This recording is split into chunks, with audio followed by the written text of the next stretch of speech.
पापसकरणं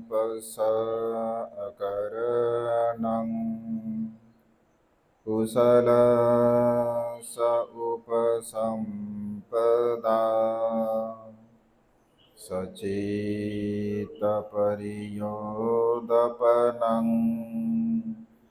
एतं बुद्धानुशासनं।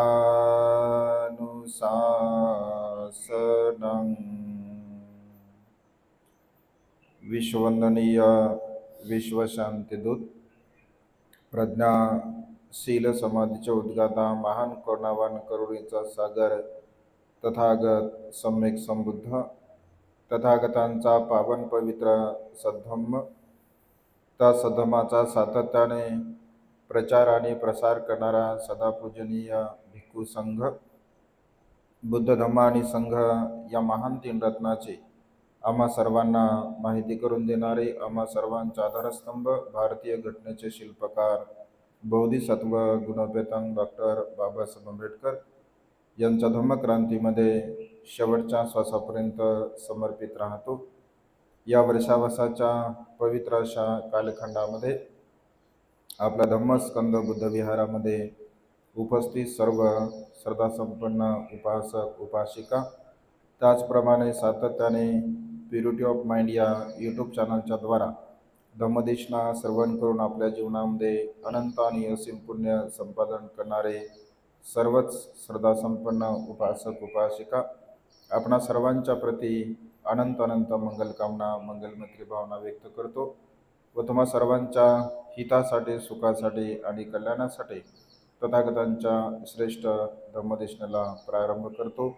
आपण सर्वांनी शांत चित्ताने, एकाग्र चित्ताने तथागतांच्या श्रेष्ठ धम्मदेशनाला श्रवण करावे, ग्रहण करा।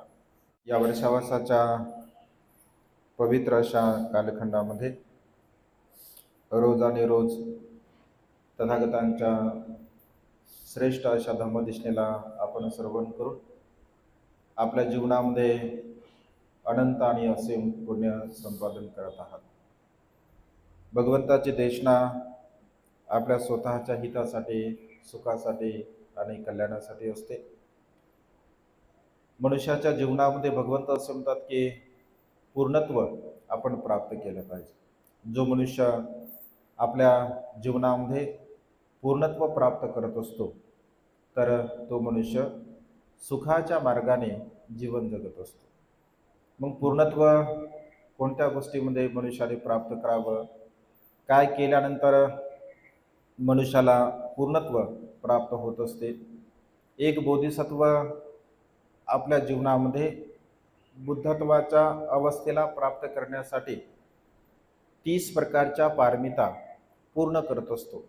10 मुख्य पारमिता आहे, 10 उपपारमिता आहे आणि 10 परमार्थ पारमिता आहे। अशा प्रकारच्या 30 पारमिता एक बोधिसत्व आपल्या जीवनामध्ये बुद्धत्वाच्या अवस्थेला प्राप्त करण्यासाठी त्या पारमिता पूर्ण करत असतो। पारमी म्हणजे पूर्णत्व, पारमी म्हणजे आपल्या जीवनाला पूर्णत्वाच्या अवस्थेकडे घेऊन जाण्याचा जो मार्ग आहे त्याला पारमी अशा प्रकारचं म्हटलं आहे। कायेच्या द्वारा, वाचेच्या द्वारा आणि मनाच्या द्वारा मनुष्य आपल्या जीवनामध्ये त्या पारमिता पूर्णत्वास नेण्याचा प्रयत्न करत असतो। तर बोधिसत्व आपल्या वेगवेगळ्या प्रकारच्या पारमिता आपल्या जीवनामध्ये पूर्ण करत असतो। मग शील पारमिता आहे, दान पारमिता आहे, नैष्कर्म्य आहे, मैत्री आहे, करुणा आहे, मुदिता आहे, सत्य आहे, अधिष्ठान आहे, प्रज्ञा आहे। अशा प्रकारच्या 10 पारमिता आपल्याला पाहायला मिळतात। बौद्ध साहित्यांचं जेव्हा आपण अवलोकन करतो तर ह्या 10ही प्रकारच्या पारमिता बोधिसत्वाने वेगवेगळ्या प्रकारच्या अंगाने म्हणजे पूर्ण केल्या आहे। वेगवेगळ्या प्रकारच्या जन्मामध्ये त्यांनी पूर्ण केल्या आहे आणि त्यामुळे ह्या पारमिता बोधिसत्वाने कशा प्रकारच्या पूर्ण केल्या, एक छोटासा संदर्भ आज आपल्या देशनेच्या द्वारा बोधिसत्व आपली शील पारमिता कशा प्रकारे पूर्ण करत असतो, एक छोटंसं उदाहरण आपण एक देशनेच्या द्वारा आपण बघणार आहोत। भगवंताच्या काळामध्ये, कारण भगवंत जेव्हा जेव्हा भिक्षूंना उपदेश करतात तेव्हा तेव्हा भगवंत असे म्हणतात की भिक्षूंनो, मी अनेक जन्मामध्ये वेगवेगळ्या प्रकारच्या पारमिता पूर्ण केल्या आहे. मी त्या बोधिसत्व अवस्थेमध्ये असताना या प्रकारची पारमिता पूर्ण केली, त्या प्रकारची पारमिता पूर्ण केली, असे बौद्ध साहित्यामध्ये अनेक प्रकारचे संदर्भ आपल्याला पाहायला मिळत असतात. कारण एका बोधिसत्वाला बुद्धत्वाची अवस्था प्राप्त करण्यासाठी ह्या पारमिता पूर्ण करणं अत्यंत गरजेचं असते. आणि समजून घ्या, मनुष्याला जर सुखपूर्वक जीवन जगायचं असेल तर त्याही मनुष्याने आपल्या जीवनामध्ये हे पूर्णत्वाच्या अवस्था प्राप्त करण्याचा प्रयत्न केला पाहिजे. जर मनुष्याला शील पारमिता पूर्ण करायची असेल तर त्याने शीलाचं आचरण करावं, अनुसरण करावं. मनुष्याला जर दान पारमिता पूर्ण करायचं असेल तर मनुष्याने दान पुण्य करावं, कुशल कर्म करावं. मनुष्याला जर सत्य पारमिता करायची असेल तर मनुष्याने सत्य बोलावं. मनुष्याला जर अधिष्ठान पारमिता पूर्ण करायची असेल तर मनुष्याने अधिष्ठान पारमिता पूर्ण करावी. मनुष्याने जर शांती पारमिता त्याला पूर्ण करायची असेल तर शांततेने मनुष्याने जीवन जगावं. मनुष्याला अधिष्ठान पारमिता पूर्ण करायचं तर मनुष्याने वेगवेगळ्या प्रकारचे अधिष्ठान करावे. मनुष्याला सत्य पारमिता जर पूर्ण करायचं असेल तर मनुष्याने सत्याने आपलं जीवन जगण्याचा प्रयत्न करावा. मनुष्याला मैत्री पारमिता पूर्ण करायचं असेल तर मैत्री भावना करावी. करुणा पारमिता पूर्ण करायचं असेल तर मनुष्याने करुणा पारमिता पूर्ण करावी. जर मनुष्याला प्रज्ञा पारमिता पूर्ण करायचं असेल तर मनुष्याने प्रज्ञेचा अभ्यास करावा. म्हणजे अशा प्रकारच्या पारमिता पूर्ण करण्यासाठी मनुष्य आपल्या जीवनामध्ये तशा प्रकारचं आचरण करतो, तशा प्रकारचं अनुसरण करतो आणि त्याला अनुसरून आपलं संपूर्ण जीवन तो मनुष्य जगत असतो.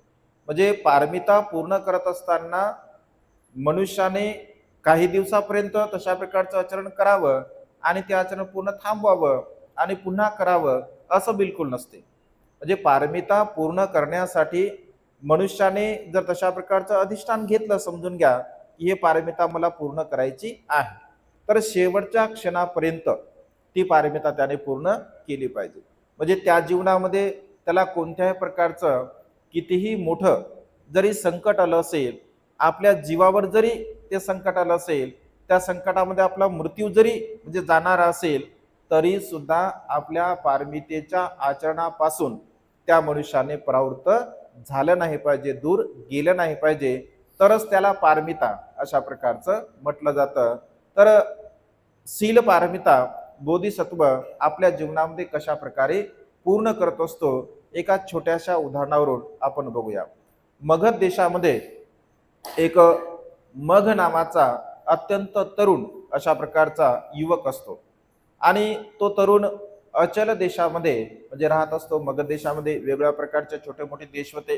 तर त्या काळामध्ये अचल प्रांतामध्ये हा जो मग आहे, हा मग जे अत्यंत एका शेतकरी कुटुंबामध्ये परंतु सधन कुटुंबामध्ये, चांगल्या प्रकारच्या धनवान कुटुंबामध्ये त्याचा जन्म झालेला असतो.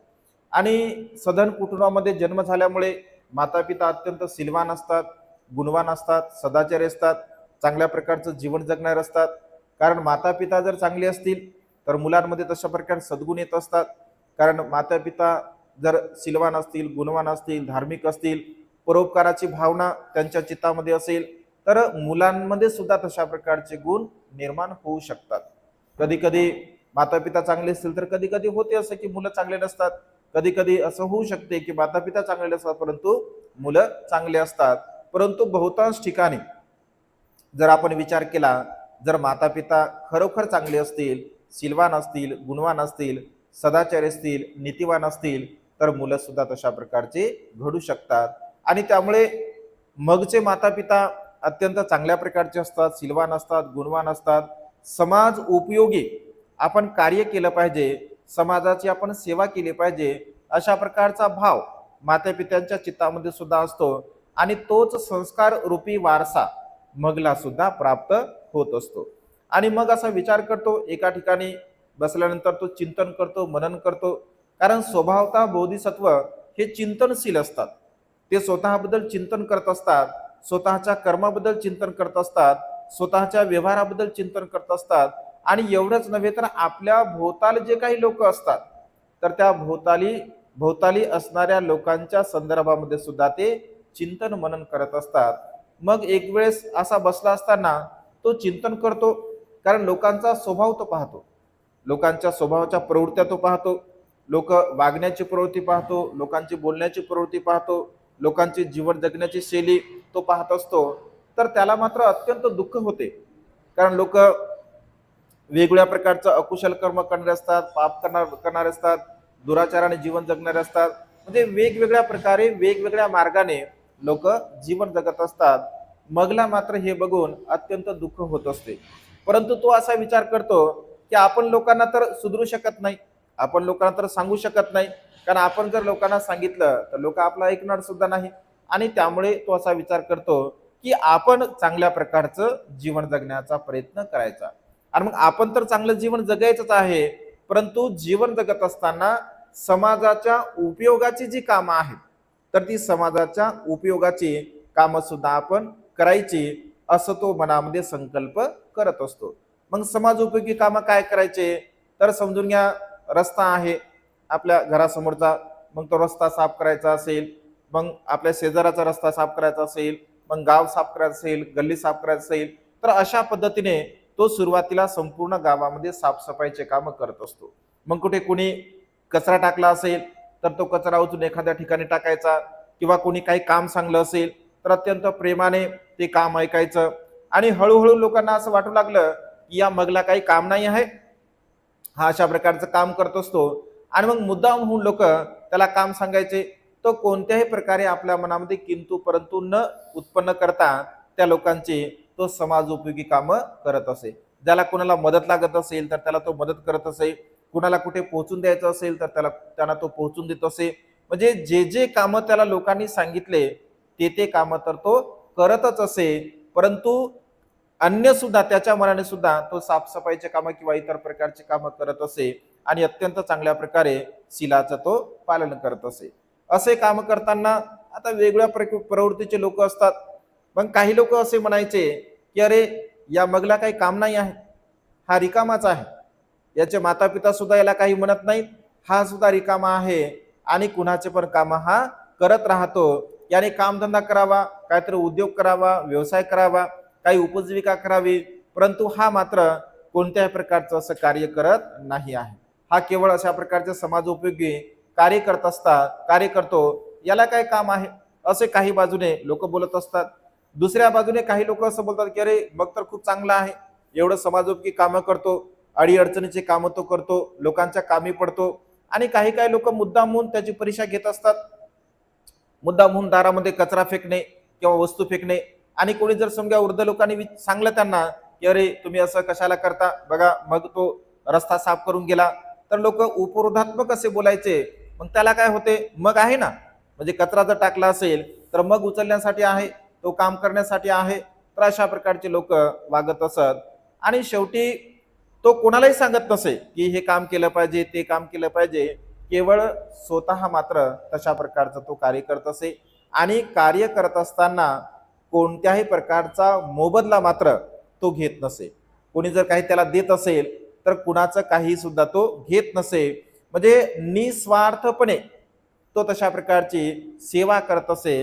कारण भगवंत असे म्हणतात की या संसारामध्ये दोन प्रकारची व्यक्ती मिळणं अत्यंत दुर्लभ आहे, अत्यंत कठीण अशी गोष्ट आहे. एक म्हणजे निस्वार्थपणे समाजाची सेवा करणारा व्यक्ती या संसारामध्ये मिळणं अत्यंत दुर्लभ आहे. आणि दुसरी गोष्ट आपल्यावरती केलेल्या उपकाराची जाण ठेवणारा व्यक्ती या संसारामध्ये मिळणं अत्यंत दुर्लभ आहे. म्हणजे बघा, काही आपण लोकांवरती उपकार करतो तर कधी कधी त्या उपकाराची जाण सुद्धा लोक ठेवत नसतात. आणि उपकाराची जाण ठेवणारा व्यक्ती मिळणं अत्यंत दुर्लभ आहे असं भगवंतांनी म्हटलं आहे. आणि मग मध्ये हा सर्व प्रकारचा सद्गुण होता, तो खूप चांगल्या प्रकारचं असं अनुसरण करत असे. तर कधी कधी असं असतं व्यवहारामध्ये, जेव्हा आपण बघतो की चांगला विचार करणारे लोक सुद्धा असतात आणि वाईट विचार करणारे लोक सुद्धा असतात. काही लोक मगच्या बाजूने होते, कारण काही लोक मगला वाईट बोलत होते, याला काही काम नाही आहे, हा रिकामा आहे, हा अशा प्रकारचे कामं करतो, याने उद्योगधंदा करायला पाहिजे, याने काही कामं करायला पाहिजे. काही लोक असे म्हणायचे की मग खूप चांगला आहे, समाज उपयोगी तो कार्य करतो. तर काही तरुण त्याच्या कामाकडे बघून मात्र प्रभावित होतात. आणि प्रभावित झाल्यानंतर ते विचार करतात की अरे हा जो मग आहे, लोक याला वाईट म्हणतात, लोक याला चांगलं म्हणत नाहीत, लोक याला अपशब्द बोलतात, शिव्या देतात. परंतु आपण जर थोडस विचार केला, आपण जर थोडं चिंतन केलं, मनन केलं, तर आपल्या गावामध्ये जर सर्वात सज्जन व्यक्ती कोण असेल, प्रामाणिक व्यक्ती कोण असेल, निर्मळ मनाचा व्यक्ती कोण असेल, तर हा मग आहे. हा कधी कोणाला वाईट बोलत नाही, कधी कोणाच्या प्रती अकुशल विचार करत नाही, कधी कोणासोबत वाद करत नाही, विवाद करत नाही, भांडण करत नाही, तंटा करत नाही, कधी कोणाला चांगलंही सांगत नाही, वाईटही सांगत नाही. आपले आपले काम मात्र तो आपापल्या पद्धतीने करतो. आणि ते विचार करतात की मला तर असं वाटतं की मग सारखा व्यक्ती आपल्या गावामध्ये दुसरा कोणीच नाही आहे. आणि खरोखर मघाचं शिष्यत्व पत्करण्यासाठी आपल्याला काहीच हरकत नाही आहे. कारण एवढ्या मोठ्या चांगल्या माणसाच्या सहवासामध्ये राहणं हे आपलं स्वतःचं कुशलकर्म आहे, स्वतःचं पुण्यकर्म आहे. अशा प्रकारे काही तरुणांना वाटते आणि ते तरुण लोक त्या मगकडे जात असतात. मगकडे गेल्यानंतर ते म्हणतात की मित्रा, मग तू अत्यंत खूप चांगल्या प्रकारचं कार्य करत आहे, आम्ही तुझ्या कार्यावरती अत्यंत प्रभावित झालो आहे आणि आम्हाला असं वाटतं की तुझ्यासारखं कार्य आम्ही सुद्धा करायला पाहिजे. तू आमचा गुरु हो, आम्ही तुमचे शिष्य हो, आजपासून आम्ही तुला आमचा गुरु मानतो, आम्ही तुम्हाला शरण जातो. अशा प्रकारे ते तरुण युवक त्या ठिकाणी बोलतात. तर तो म्हणतो, मला तुम्ही काय शरण जाऊ नका, मला काय तुम्ही गुरु मानू नका, कारण मी गुरु होण्यासारखा किंवा मला शरण जाण्यासारखं माझ्यामध्ये काही विशेष असं नाही आहे. पण जर तुम्हाला खरोखर असं वाटते की आपण चांगलं कार्य करावं, आपण स्वतः कुशल कर्म करावे, पुण्यकर्म करावे, परोपकार करावा, समाज उपयोगी आपण कार्य करावं, तर तुम्ही धम्माला शरण जा, मला शरण तुम्ही काही जाऊ नका.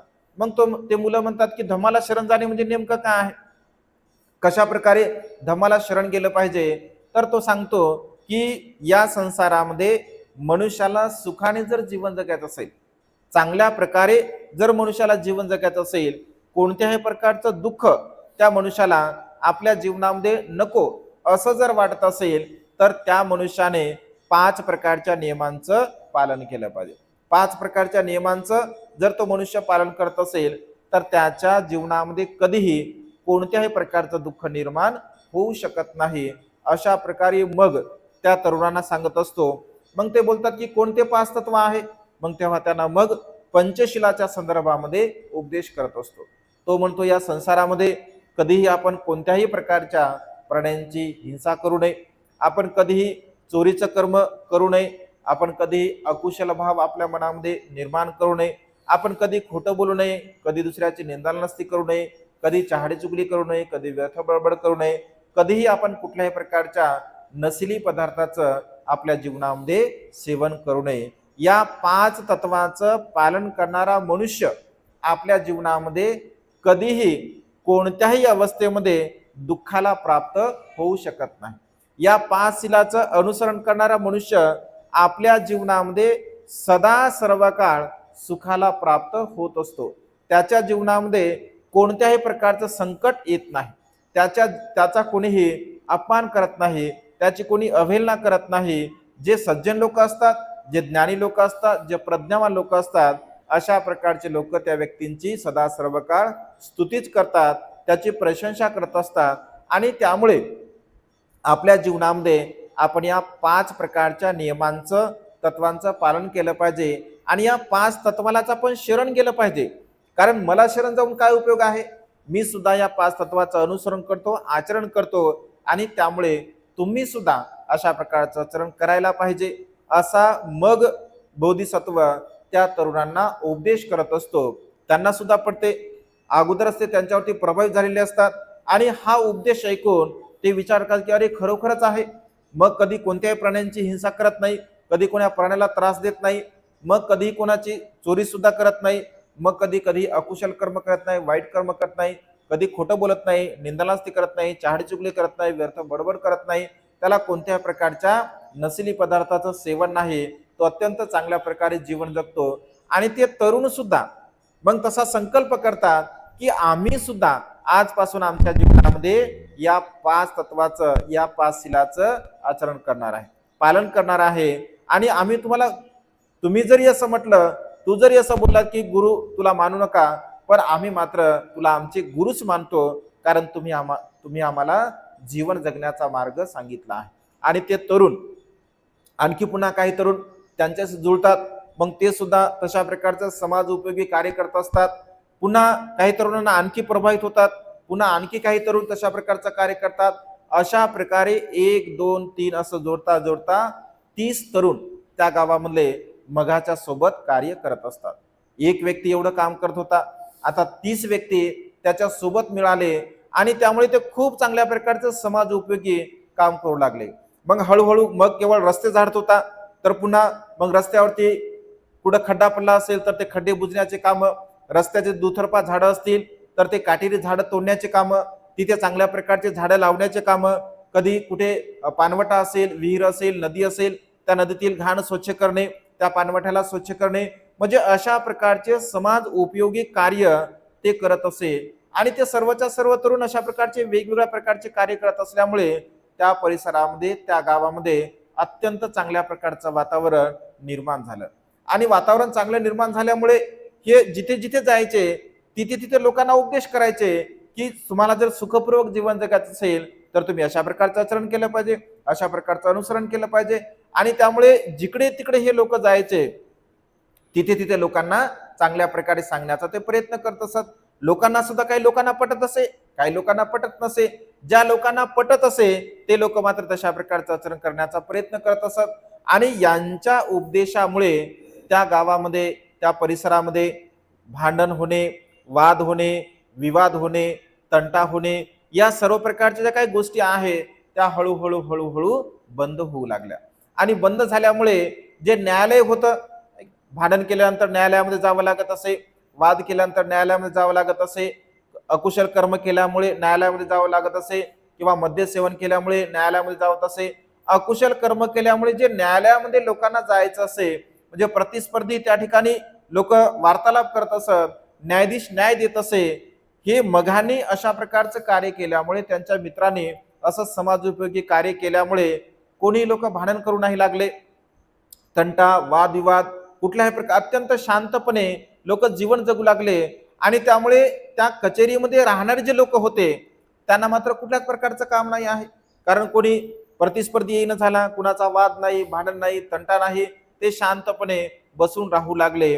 आणि अशा प्रकारे शांतपणे बसून राहिल्यामुळे मात्र त्या नगराचा जो मुख्य प्रमुख असतो त्या प्रमुखाला मात्र ही गोष्ट काही पटत नाही.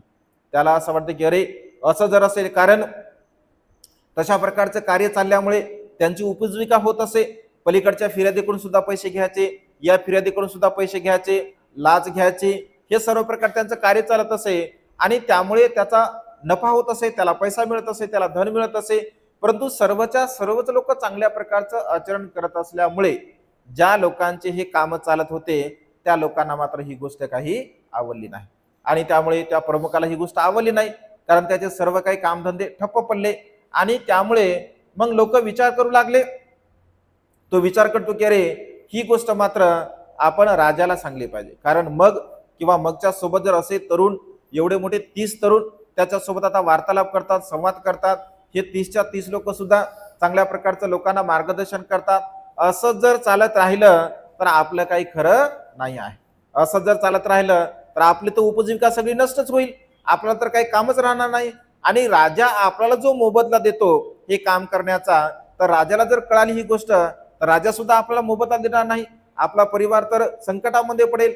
अशा प्रकारे त्याच्या मनामध्ये तो विचार उत्पन्न होतो आणि तो राजाकडे जातो आणि राजाला म्हणतो की महाराज, राजा फार बिझी असतो, राजा आपल्या कामामध्ये व्यस्त असतो, परंतु हा नजराना म्हणजे धन राजाला विपुल प्रमाणामध्ये देतो आणि त्यामुळे राजाची त्याच्यासोबत भेट होत असते.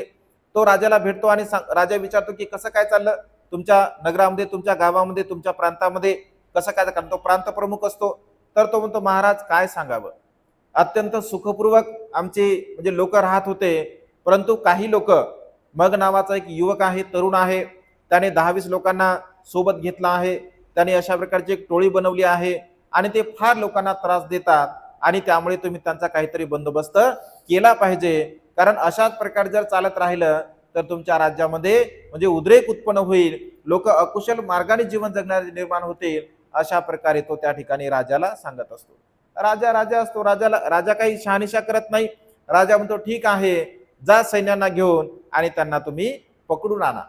मग कडे हे सैन्य जातात आणि त्याला पकडण्याचा प्रयत्न करतात.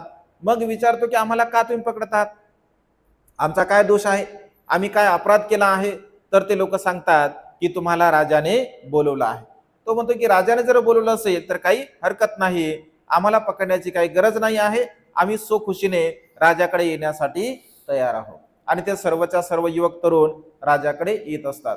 राजाकडे आल्यानंतर राजा कुठल्याही प्रकारची शहानिशा करत नाही, कारण ऑलरेडी त्या नगर प्रमुखाने तशा प्रकारे राजाला सांगितलेलं असतं.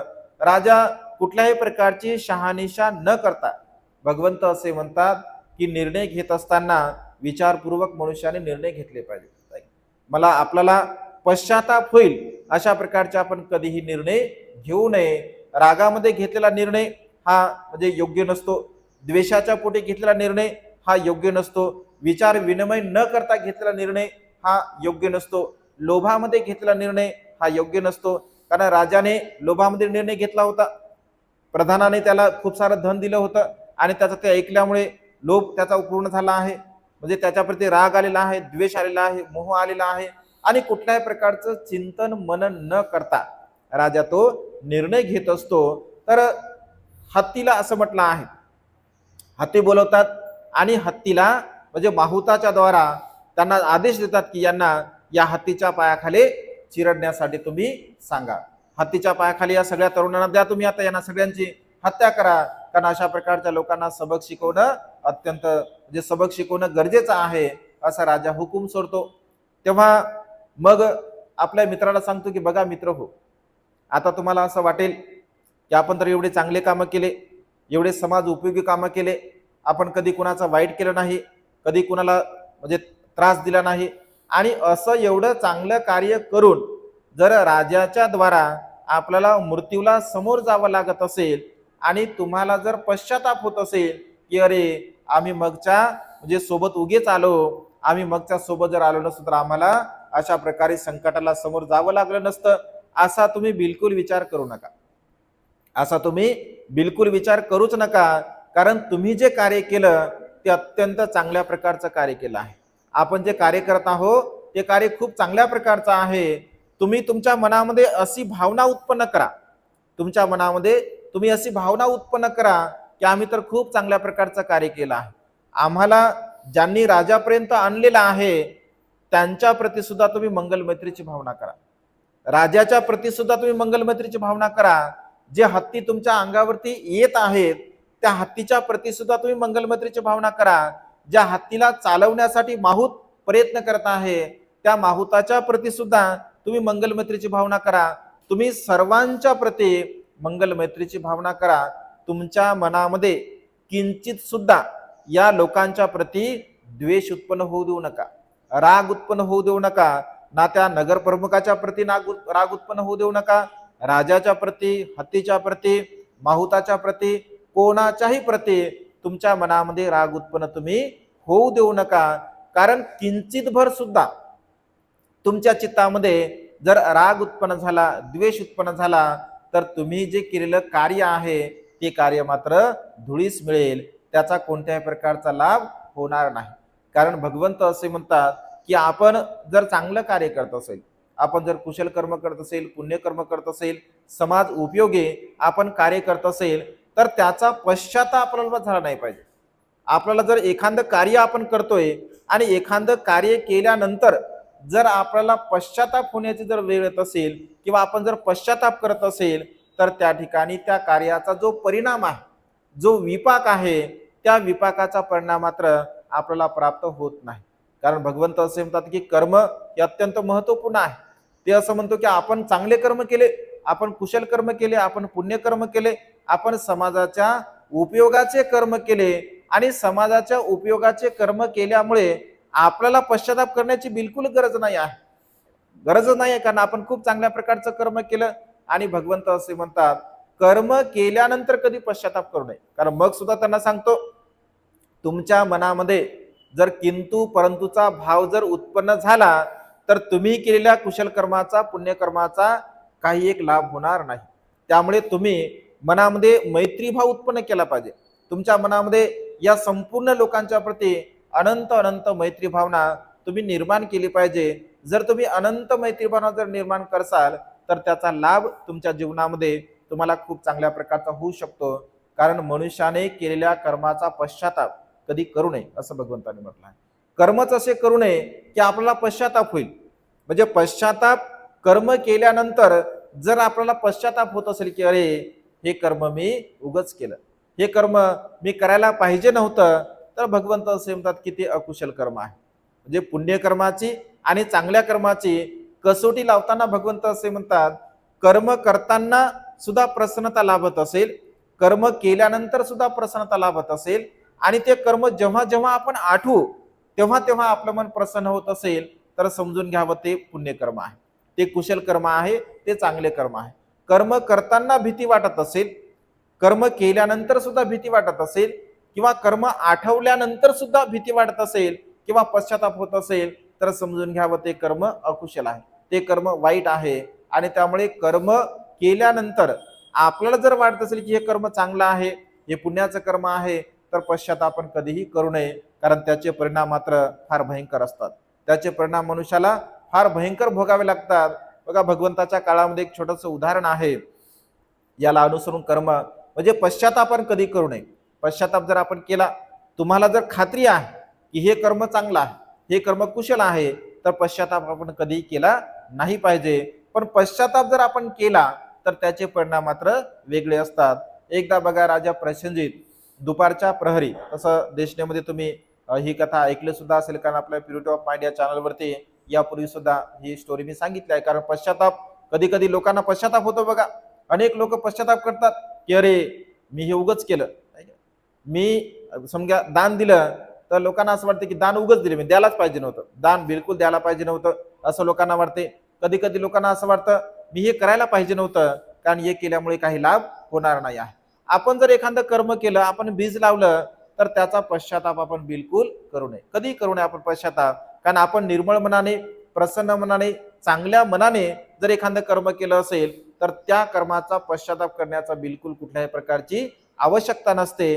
परंतु तसं जर आपण केलं तर त्या पुण्याचा जो फळ आहे, त्या पुण्याचा जो लाभ आहे, तर त्या पुण्याचा फळ आणि त्या पुण्याचा लाभ मात्र आपल्याला जेवढ्या प्रमाणामध्ये मिळायला पाहिजे तेवढ्या प्रमाणामध्ये मिळत नाही.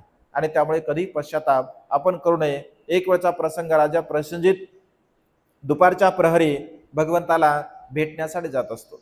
तसं भगवंताला भेटण्याची जी वेळ आहे तर ती काही दुपारची नसते. दोन प्रहरी भगवंताला भिक्खू संघाला भेटण्याची वेळ असते.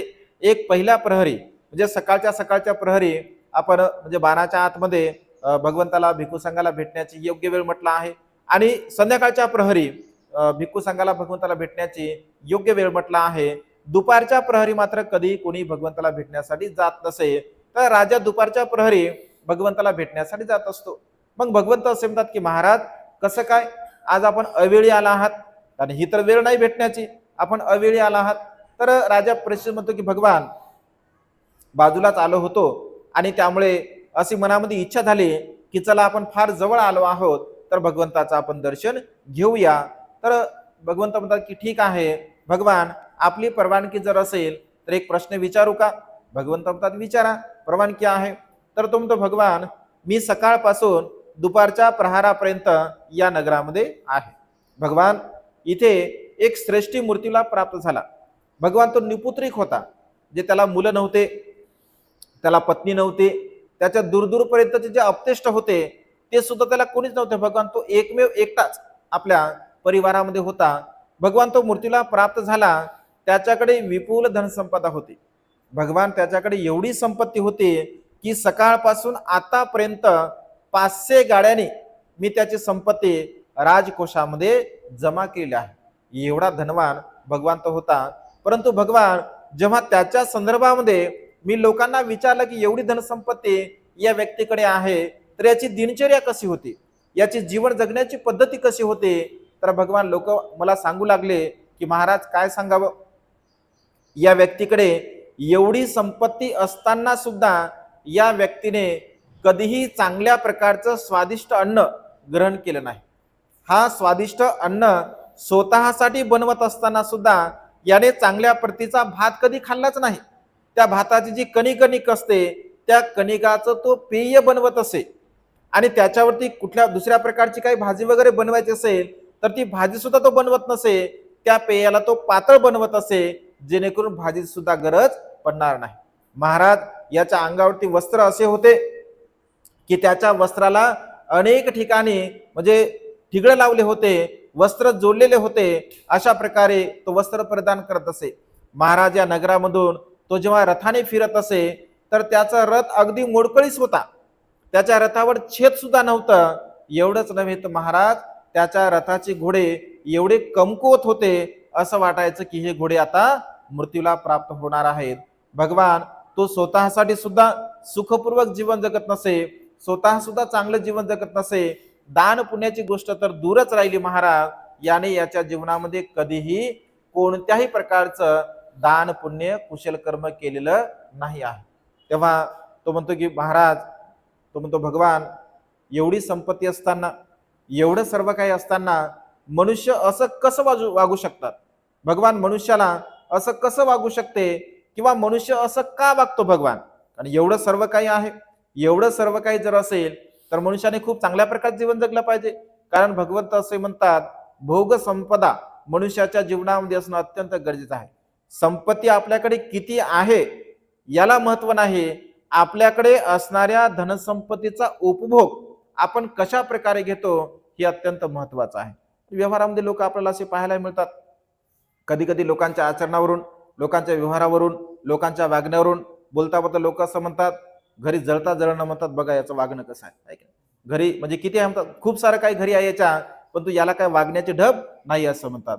अहो एवढी संपत्ती म्हणतात, घरी गेलो काळा चहा पाजला, साधा दुधाचा चहा नाही पाजला म्हणतात लोक, बोलताना व्यवहारामध्ये असं बोलतात. म्हणजे जळता जळत नाही, परंतु व्यवहार मात्र यांचा अत्यंत कंजूस आहे. आणि कधी कधी दुसऱ्या बाजूला लोक असं बोलतात, बघा गरीब माणूस आहे परंतु मनाने फार मोठा माणूस आहे बघा, असं लोक म्हणतात. कारण मनुष्याचे व्यवहार प्रवृत्ती ही भिन्न भिन्न आपल्याला पाहायला मिळते. मग राजा विचारतो की भगवान हा असं का वागत होता, म्हणजे याची दिनचर्या अशी का होते? तर भगवंत असे म्हणतात हा त्याचा दोष नाही आहे, हा त्याचा दोष नाही आहे, तर त्याच्या कर्माचा हा दोष आहे. आणि भगवंत त्याच्या पूर्वजन्माची कथा सांगतात. भगवंत असे म्हणतात एका पूर्वजन्मामध्ये हा अत्यंत धनवान होता आणि आपली उपजीविका हा धनवान असल्या कारणाने अत्यंत चांगल्या प्रकारची त्याची उपजीविका होती. एक वेळचा प्रसंग आहे, हा भोजन करत होता, अत्यंत स्वादिष्ट पंचपक्वानाचं तो भोजन करत होता आणि पंचपक्वानाचं भोजन करत असताना याने कधीही दान पुण्य केलं नाही. हा श्रीमंत होता, धनवान होता, कुलीन होता, परंतु दान पुण्य मात्र याने आपल्या जीवनामध्ये कधीही केलेलं नसते. एक वेळचा प्रसंग, एक प्रत्येक बुद्ध त्याच्या दारावरून भिक्षाटन करण्यासाठी जात असतात. प्रत्येक बुद्धाला पाहिल्याबरोबर त्याच्या मनामध्ये असा भाव उत्पन्न होतो, अशी श्रद्धा उत्पन्न होते क्षणामध्ये की अरे आपलं तर भोजन झालेलं आहे, भोजन मात्र शिल्लक आहे, हे भोजन आपण जर भिक्षा पात्रामध्ये टाकलं तर चला आपलं थोडंसं पुण्य होईल, असं प्रसन्न चित्ताने त्याच्या चित्तामध्ये तो भाव उत्पन्न होतो आणि सर्वच्या सर्व जे उरलेलं भोजन आहे ते सर्वच्या सर्व त्या प्रत्येक बुद्धांच्या पात्रामध्ये तो टाकत असतो. पात्रामध्ये टाकल्यानंतर तो म्हणतो की भंते, ज्या सुखाचा मी सध्या अनुभव घेत आहे त्या सुखाचा अनुभव मला पुन्हा सुद्धा प्राप्त व्हावा, अशा प्रकारे मला आशीर्वाद द्या, मंगल कामना करा. प्रत्येक बुद्ध म्हणतात की तुझं मनोरथ पूर्ण हो, तुझ्या इच्छा आकांक्षा पूर्ण हो. हा एक प्रसंग घडला. लगेच काही क्षणानंतर त्याचा अत्यंत प्रिय असा सेवक नौकर त्याला दुरून येताना दिसत असतो. दुरून येताना नौकर दिसल्यानंतर एका क्षणामध्ये त्याच्या मनामध्ये भाव उत्पन्न होतो, अरे रे हे भोजन या भिक्षूला उगच दिलं, या भिक्षूला जर हे भोजन दिलं नसतं, हेच भोजन जर मी माझ्या नौकराला दिलं असतं तर तो किती प्रसन्न झाला असता, तो किती आनंदी झाला असता, किती आनंदी चित्ताने त्याने माझे काम केले असते. या भिक्षूंना काय काम आहे, आता हे खातील आणि विहारामध्ये झोपूनच राहतील, हे कुठं काय काम करणार आहे, यांना कुठल्याही प्रकारचं काम नाही आहे, मी मात्र भोजन यांना उगच दिलं. दोन कर्म झाले बघा. पहिलं कर्म झालं, दान पुण्य केलं, प्रसन्न चित्ताने केलं, आनंदी चित्ताने केलं, मनामध्ये श्रद्धायुक्त चित्त उत्पन्न झालं आणि श्रद्धेनं ते दान पुण्य केलं. परंतु काही क्षणामध्ये दुसरं कर्म झालं, पश्चाताप केला, अरे रे हे कर्म मी उगच केलं, हे जर केलं नसतं तर माझ्या नोकराला मी दिलं असतं. दोन प्रकारचे कर्म झाले.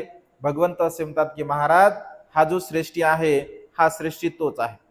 याने जे दान पुण्य केलं होतं, जे कुशल कर्म केलं, या कुशल कर्माच्या बलाने आता सुद्धा तो अत्यंत धनवान आहे. कारण त्याने दान पुण्य केलं, त्याने मनोरथ तसं मागितलं की तसा आशीर्वाद मागितला की ज्या सुखाचा मी अनुभव घेत आहे, म्हणजे जी धनसंपदा मला आहे, ती धनसंपदा मला पुन्हा सुद्धा प्राप्त व्हावी. महाराज, याच्याकडे विपुल धनसंपदा आहे, हा खूप धनवान आहे, परंतु याने केलेल्या कुशल कर्माच्या संदर्भामध्ये पश्चाताप केला. त्या पश्चातापाचं जे अकुशल कर्म आहे याच्याकडे असून सुद्धा त्या धनसंपदेचा हा उपभोग मात्र घेऊ शकला नाही.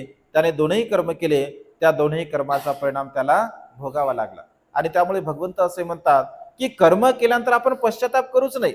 पश्चाताप करावा वाटेल किंवा पश्चाताप करावा लागेल अशा प्रकारचे कर्मच करू नये. आपल्याला जर वाटत असेल की हे कर्म माझं खूप चांगलं आहे, तर ते कर्म करावं आणि तिथे आपण थांबावं. त्या कर्माबद्दल आपण कुठल्या प्रकारचा पश्चाताप करू नये.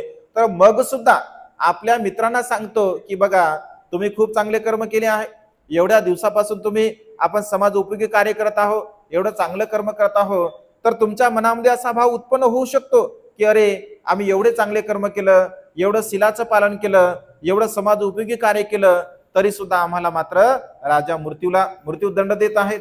असा पश्चाताप तुमच्या मनामध्ये निर्माण होऊ देऊ नका. तुम्ही मात्र मंगलमैत्रीची भावना करा. तुम्ही राजाप्रती मंगलमैत्रीची भावना करा, तुम्ही प्रधानाप्रती मंगलमैत्रीची भावना करा, तुम्ही हत्तीप्रती मंगलमैत्रीची भावना करा, तुम्ही माहुताच्या प्रती मंगलमैत्रीची भावना करा.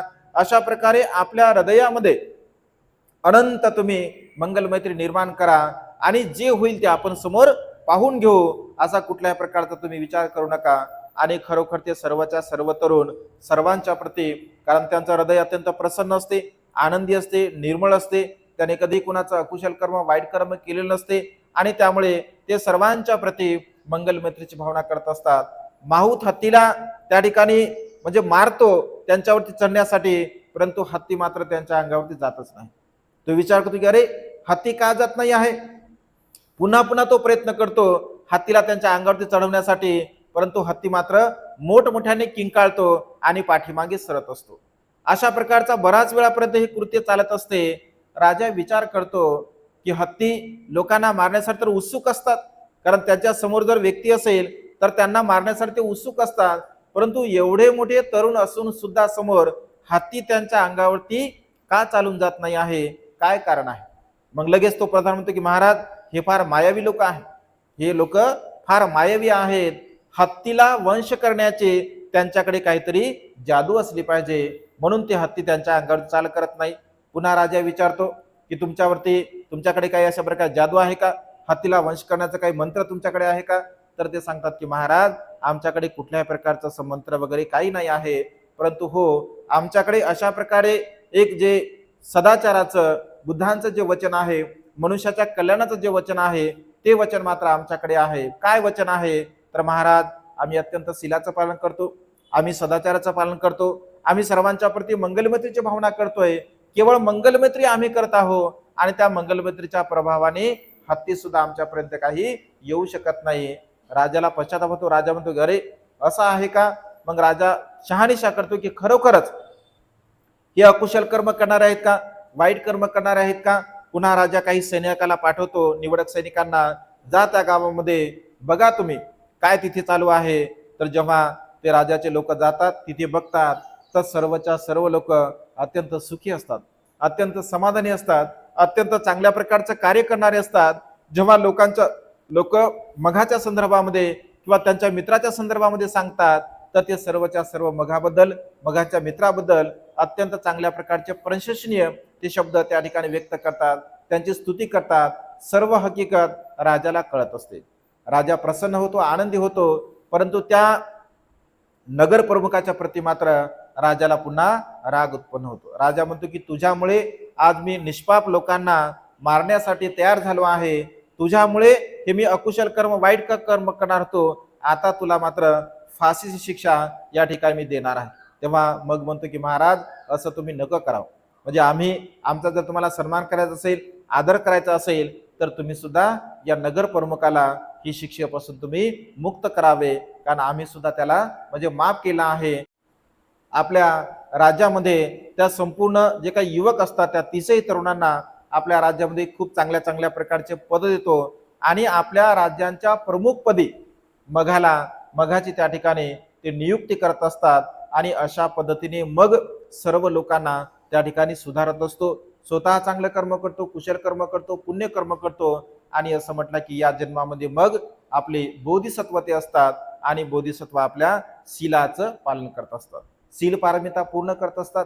कारण शील पारमिता म्हणजे शेवटचा मृत्यूचा क्षण जरी आला असेल तरी सुद्धा त्याने आपल्या शीलापासून कधीही ते ढळमळले नाही का. आपल्या शीलाच्या प्रती त्यांच्या मनामध्ये श्रद्धा होती किंवा शीलाच्या प्रती जो निर्मळ भाव होता तो निर्मळ भाव मात्र त्याने आपल्या चित्तामध्ये तशाच प्रकारचा ठेवला आणि त्यामुळे बोधिसत्व आपल्या पारमिता पूर्ण करत असताना अशा प्रकारे आपल्या चित्तामध्ये तो भाव निर्माण करत असतात. म्हणजे मृत्यूचा क्षण जरी आला असेल तरी सुद्धा आपल्या सत्य कर्मावरून आपल्या चांगल्या कर्मावरून ते कधी प्रवृत्त होत नसतात. कारण त्यांना माहित असते आपण हे चांगलं कर्म केलं, कुशल कर्म केलं, पुण्यकर्म केलं आणि आपण जर चांगलं कर्म करत असेल, पुण्यकर्म करत असेल तर आपल्याला कोणत्या प्रकारे पश्चाताप करण्याची गरज नाही आहे. आणि त्यामुळे मगाची ही कथा छोटीखानी अत्यंत प्रेरणादायी आहे. मनुष्याने समाज उपयोगी कार्य करावं, आपण स्वतःच्या हितासाठी स्वतःच्या सुखासाठी कार्य करावं, परंतु समाजाच्या उपयोगी सुद्धा आपलं एक नैतिक कर्तव्य म्हणून आपण ते कार्य करण्याचा प्रयत्न केला पाहिजे. स्वतःपासून आपण आपल्या चांगल्या कर्माला सुरुवात केली पाहिजे. कारण स्वतः जर आपण चांगले कर्म करत असेल, कुशल कर्म करत असेल, पुण्यकर्म करत असेल तर इतरांना मात्र तशा प्रकारची प्रेरणा आपण देऊ शकतो. आणि त्यामुळे कोण काय करतो, कशा प्रकारचं जीवन जगतो या भानगडीमध्ये भगवंत असे म्हणतात की आपण बिलकुल पडू नये.